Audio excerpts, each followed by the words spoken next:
बागंबर लपेटे रहते भस्म लगा लेते जय श्रृंगारो बिच्छू कातर और गले में कालो नाग है। अगर नाग ने को भस्कार मार दी तो मन ते लुढ़क जाऊंगी तो बचेंगे ना कैलाश पर्वत पे। तासु बोले बाबा ते ब्याह ना करो। पार्वती मैया कहने लगी कि ब्याह करूंगी तो महादेव के संग ही करूंगी। सप्तऋषि समझा करके हार गए, थक गए, चले गए महादेव जी के पास। महादेव जी को सारा हाल बताया तो महादेव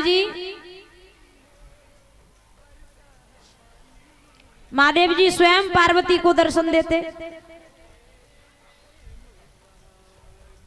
और कहने लगे, हे देवी अब तुम्हारी तपस्या संपन्न हुई, तुम लौट करके अपने पिता के यहाँ जाइए। कुछ समय के बाद हम तुमसे विवाह करने अवश्य आएंगे। पार्वती मैया लौट के राजा हिमांचल के आई। इधर राजा हिमांचल ने देखा कि हमारी बेटी पार्वती विवाह के योग्य हो चुकी है, अब हमें अपनी बेटी का विवाह कर देना चाहिए। परीक्षित महाराज, कुछ लोग क्या करते हैं कि जिनके घर में बेटी विवाह के योग्य होती है वो विवाह नहीं करते। उन्हें पता नहीं होता कि अगर बेटी घर में शादी के लायक है, योग्य है, अगर पिता उसका विवाह नहीं कर रहा, उसका कन्यादान नहीं करता तो पिता को पाप लग जाता है। अगर बेटी शादी के योग्य हो जाए तो उसके पीले हाथ यानी कन्यादान कर देना चाहिए।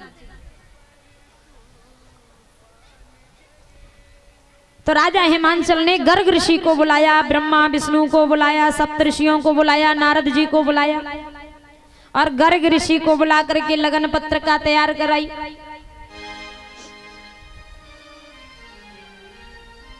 और लगन पत्रिका जब तैयार हुई तो लगन लेकर के ब्रह्मा विष्णु सप्तऋषि नारद जी सभी पहुंच गए भोले बाबा के पास में। अब नादिया भोले बाबा को जगाने लगाया, क्या भोले बाबा अब तो तुम्हारी लगन तुम्हारे दरवाजे आ गई, अब तो आंखें खोल दो। बोला है नादिया कि मेरे बाबा अरे मेरो भोला काये लगाई गयो ताड़ी, मेरो बाबा काये लगाई गयो ताड़ी।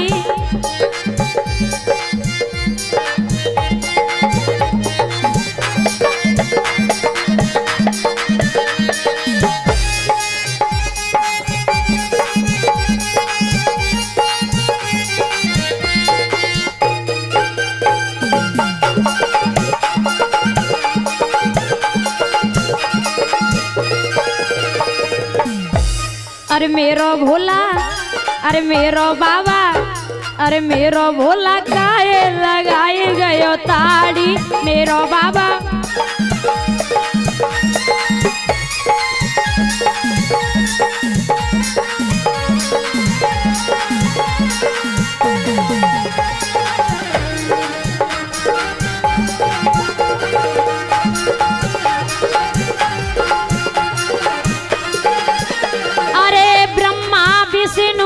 इंद्र के बाजे भोला इंद्र के बाजे मेरो बाबा अरे मेरो भोला अरे मेरो बाबा तो लगाई गयो ताड़ी, मेरो बाबा तो लगाई गयो ताड़ी।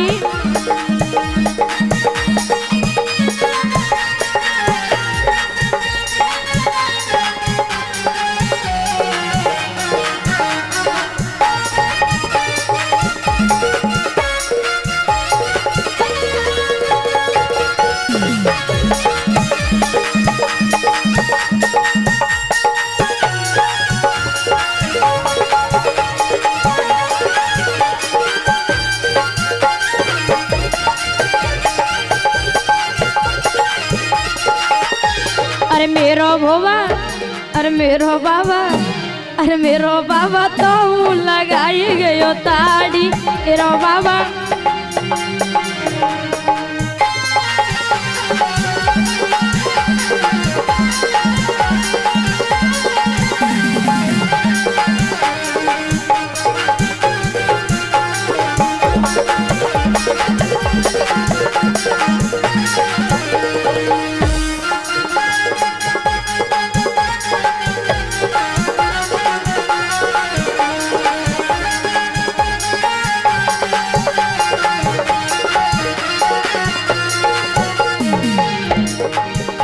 अरे श्याम बड़ा छलिया बची रही हो राधा